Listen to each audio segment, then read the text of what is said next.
ಇನ್ನು ಸಿಟಿ ರವಿ ವಿಚಾರದಲ್ಲಿ fake encounter fight ಬಹಳ ಜೋರಾಗಿ ನಡೀತಾ ಇದೆ.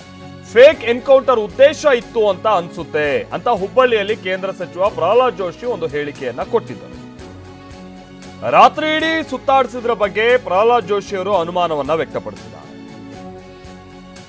ಎನ್ಕೌಂಟರ್ ಮಾಡೋ ಉದ್ದೇಶ ಇತ್ತು ಅಂತ ಕಾಣಿಸುತ್ತೆ. ಸದ್ಯ ಮಾಧ್ಯಮದವರೆಲ್ಲ ಇದನ್ನ ಫಾಲೋ ಅಪ್ ಮಾಡ್ತಾ ಇದ್ದಂತ ಕಾರಣಕ್ಕಾಗಿ ಇವ್ರಿಗೆ ಮಾಡಕ್ಕಾಗಿಲ್ಲ. ಇಲ್ಲಾಂತಂದ್ರೆ ಕಬ್ಬಿನ ಗದ್ದೆ ಕ್ರಷರಿಗೆ ಎಲ್ಲ ಯಾಕೆ ಕರ್ಕೊಂಡು ಹೋಗ್ಬೇಕಿತ್ತು ಅಂತ ಈ ವಿಚಾರವಾಗಿ ಕಾಂಗ್ರೆಸ್ ನಾಯಕ ಬಿಕೆ ಹರಿಪ್ರಸಾದ್ ಈಗ ಕೌಂಟರ್ ಕೊಟ್ಟಿದ್ದಾರೆ.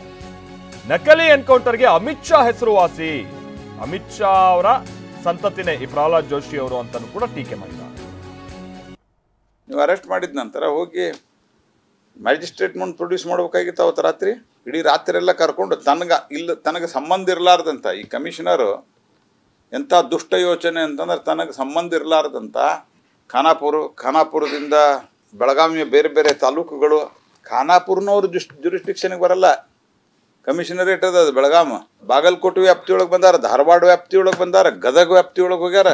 ಬಹುತೇಕ ನನಗೆ ಅನ್ನಿಸ್ತದ ಅವಕಾಶ ಸಿಕ್ಕರೆ ಸಿಟಿ ರವಿ ಅವ್ರನ್ನ ಮುಗಿಸ್ಬೇಕು ಅಂತ ಇತ್ತು ಕಾಣ್ತದ ಅವ್ರಿಗೆ. ಆದರೆ ಸರಿಯಾದ ಅವಕಾಶ ಸಿಕ್ಕಿಲ್ಲ. ಮತ್ತು ನಮ್ಮ ಇನ್ನೊಬ್ಬರು MLC ಕೇಶವ ಪ್ರಸಾದ್ ಅವರು ಸತತವಾಗಿ ಹಿಂದಿದ್ರು ಮತ್ತು ಕೆಲವು ಮಾಧ್ಯಮದವರು, ಅದರಿಂದನೇ ನಮಗೆ ಲೈವ್ ಲೊಕೇಶನ್ ಸಿಗ್ತಾ ಇತ್ತು. ಆ್ಯಕ್ಚುಲಿ ಮಾಧ್ಯಮದವ್ರಿಗೆ ಧನ್ಯವಾದ ಹೇಳ್ಬೇಕಂತ. ರಾತ್ರಿ ಒಳಗೆ ಬೆಳಗಾವಿ ಮಾಧ್ಯಮದವರು ಬೆನ್ನು ಹತ್ತಿ ಮೊಬೈಲ್ದಲ್ಲಿ ಶೂಟಿಂಗ್ ತಕ್ಕೊಂಡು ಅದನ್ನು ಸದಾ ಕಂಪ್ಲೀಟ್ ಡಿಟೇಲ್ ಲೊಕೇಶನ್ ಹಾಕ್ತಾ ಇದ್ರು.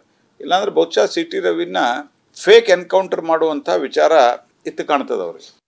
ಪ್ರಹ್ಲಾದ್ ಜೋಶಿಯವರು ಅಮಿತ್ ಶಾ ಸಂತತಿಯವರು. ದೇಶದಲ್ಲಿ ಫೇಕ್ ಎನ್ಕೌಂಟರ್ಗೆ ಹೆಸರುವಾಸಿ ಆಗಿದ್ದಂಥ ಅಮಿತ್ ಶಾನ ಸುಪ್ರೀಂ ಕೋರ್ಟು ಗಡೀಪಾರು ಮಾಡಿತ್ತು ಗುಜರಾತಿಂದ. ಆದ್ದರಿಂದ ಅಮಿತ್ ಶಾ ಅವರು ಏನು ಪಾಠ ಹೇಳಿಕೊಟ್ಟಿದ್ದಾರೆ ಅದನ್ನು ಇಲ್ಲೂ ಬಂದು ಹೇಳ್ತಾ ಇದ್ದಾರೆ. ಅವ್ರು ಮಾಡಬೇಕಾಗಿರೋದು ನಾವು ಮಾಡ್ತೀವಿ ಅಂತ ಹೇಳಿ ನಮ್ಮ ಮೇಲೆ ಆಪಾದನೆ ಮಾಡ್ತಾ ಇದ್ದಾರೆ.